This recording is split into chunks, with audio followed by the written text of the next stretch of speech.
Santé publique. Journée mondiale de sensibilisation à l'autisme.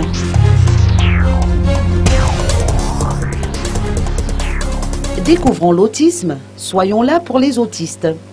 Tel est le thème de la célébration de la Journée mondiale de sensibilisation à l'autisme, consacrée ce 2 avril au DLC d'Annecy. Cette célébration a été financée par l'Union européenne via son programme d'appui à la société civile malagasy, le programme DINK.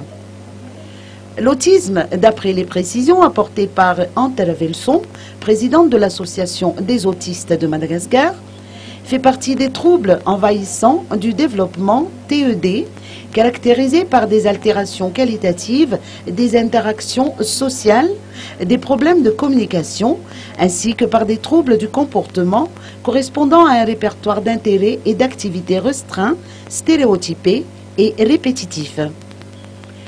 Il n'existe pas de traitement de l'autisme, mais un diagnostic.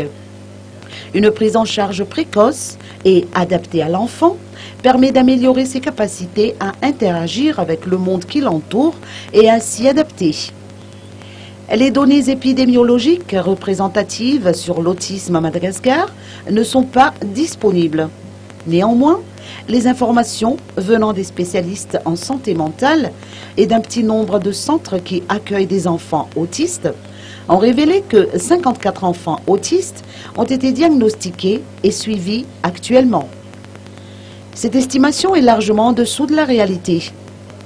Le diagnostic et la prise en charge des autistes à Madagascar sont insuffisants, voire au stade de la mise en place. Ainsi, avoir un enfant autiste dans la famille est considéré sous des aspects économiques et émotionnels par les familles malgaches. La stigmatisation et les discriminations venant de la communauté sont le lot quotidien de ces enfants. Des ateliers portant sur différents thèmes ainsi que des jeux destinés aux enfants autistes ont marqué la journée de célébration organisée par l'Association malgache pour l'autisme et l'Association des autistes à Madagascar.